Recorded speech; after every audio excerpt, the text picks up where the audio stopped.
Hey, welcome to the top 10 best beers of 2012, as chosen by me, Chad's Beer Reviews.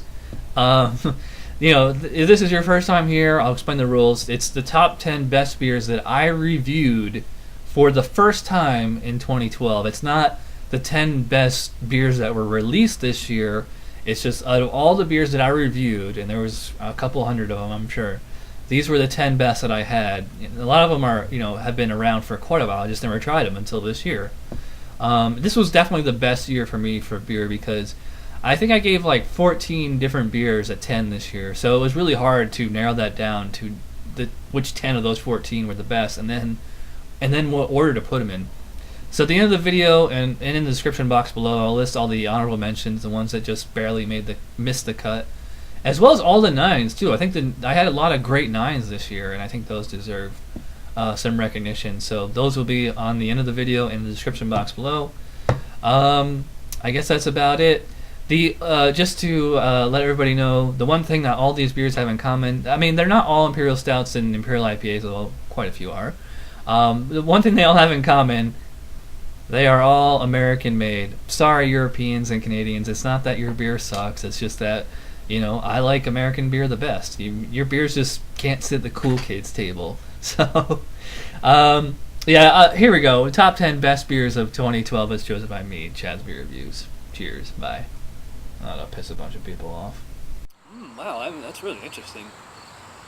I think the first taste that I noticed as soon as it hit my tongue was kind of like an iced tea kind of flavor to it. Nice kind of piney hops in there, and kind of like the sticky confectionery sweetness, but it's not overdone. I think it's really perfectly well balanced. American style barley wine for sure, but it's very much unlike any barley wine I've ever had. Very rare you encounter a barley wine that with this palate and this high drinkability. I gotta say, I've never been a huge barley wine fan, but this is definitely hands down the best barley wine I've ever had. I'm gonna give my full 10 out of 10 for the Behemoth barley wine. Oh yeah, that really hits the spot. Oh yeah. And there's a lot of the liqueur, like Kahlua type flavor on this. Almost like a vanilla, almost like chocolate syrup, like Hershey's chocolate syrup. This one is pretty amazing. I can see why it's so rare and sought after. And that there's still very over booziness in it, and I think the booze kind of distracts a little from the actual genuine palate, because I prefer to concentrate more on the coffee and chocolate flavors rather than the liqueur type flavors. Right. But that all being said, I think it's a virtually A plus beer. So I will give this a 10. I am not at all disappointed, and I'm going to go with the same grade. I really think this is quality. Oh yeah. But that is a big ballsy Imperial Stout. Kind of like what I said on the nose, a lot of grape. I did taste a lot of like red grape on there. Maybe even a hint of citrus. Finishing with a lot of roasty malt kind of coffee taste on the back end there. It's so smooth. It's so smooth, it's so soft. It's like the beer is giving your tongue like a really gentle hug. It's just so like velvety, almost like a creamy velvety texture. Wow. I'm very, very sorry I waited so long to try this, but you guys, everybody who requested this, you were right. So I'm gonna give a big 10 to the 1050. Wow. That is really smooth. This delicious blend of these dark fruits. Kind of like the coffee-y kind of taste, like a dark cherry, maybe like a black raspberry or a regular raspberry. Kind of plum, fig, definite chocolate in here for sure. More like the first half is all kind of fruitness, and the second half is when you get a little bit of hop bite in there. It's a delicious beer. It's a complex beer, and it's very, very drinkable. So smooth.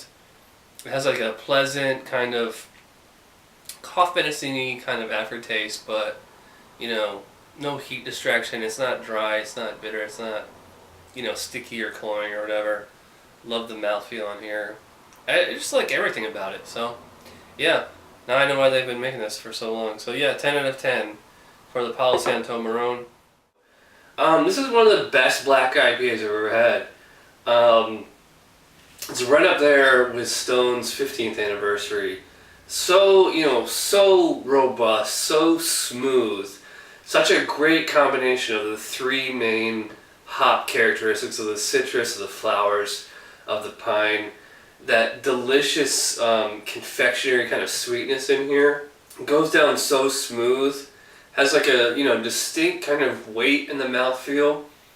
And the hops do linger, but it's this nice kind of sweet, piney hop aftertaste. Damn, I wish I had been drinking this beer for the last 3 years. I'm gonna give this my full 10 out of 10 for the Southern Tier Inequity.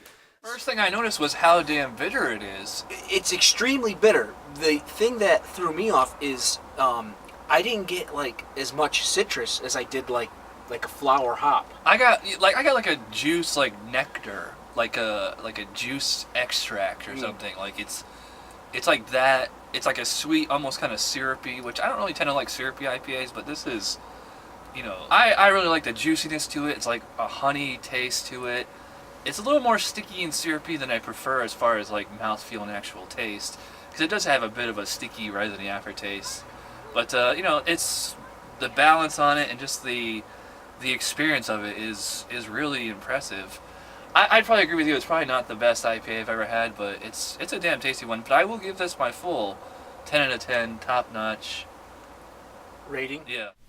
But yeah, just it hits your tongue like with a thud of sweetness and just kind of spreads out all over it, and like all those flavors I was tasting or smelling on the nose, like getting in the mouth, just cherry, vanilla, fruitcake. Just minus the kind of bitterness, like you're just getting the sweetness, not much in the way of bitterness. Like I don't get any like coffee or anything on here. I'm just getting like that wood, that vanilla, that rum, all that intense sweetness. Finishing with thick vanilla. It's almost like vanilla extract.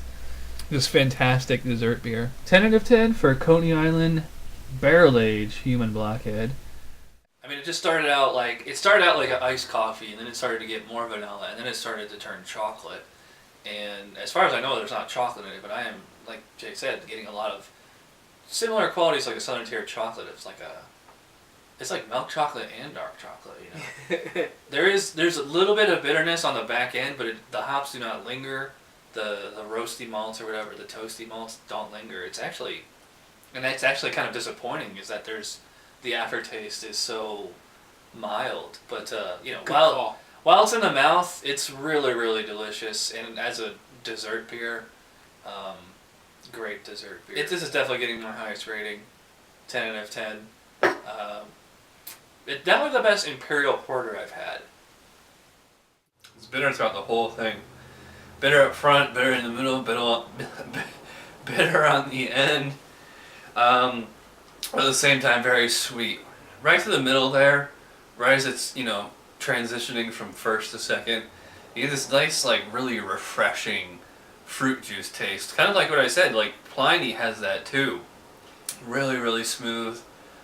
Nice hop bite right on the finish there. It's right as it's giving you that hop bite, it's super dry, but ironically the hops really don't linger here. I'm not saying it's a completely clean aftertaste, it's not, but it's not I don't feel like I'm drinking carbonated syrup on this one. I feel like I'm drinking a much smaller beer than 10.8 ABV. Great drinkability on it, as I said before, very smooth, next to no alcohol presence. I was able to kill this whole bottle by myself, no problem. So yeah, I was surprised. It's one of the few beers that's actually lived up to the hype. So like I said, 10 out of 10 for Stone Ruination 10th Anniversary IPA. But maybe that would be really interesting if, the best beer of 2012 is the first beer of 2012. So let's give the Heady Topper a try. Cheers.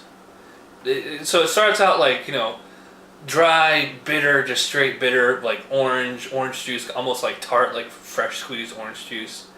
Starts to transition to the more juicy, nectary type citrus and tropical fruit flavors with the pine, leaving kind of like a sticky pine resin aftertaste, almost like what you get in a wet hop IPA, but not quite that resin. But I'd say it's, in the Pliny, Ruination, Sculpin territory, stuff like that. Really, really tasty, refreshing for an IPA, which is rare. 8%, doesn't really feel like that heavy of a beer. You certainly don't taste or smell any alcohol. High drinkability on this one. Very smooth. Easy to drink, and taste is great. What's not to like? It's a pretty much perfect beer as far as I'm concerned. So yeah, I'm gonna give it the full 10 out of 10 to the Alchemist Heady Topper.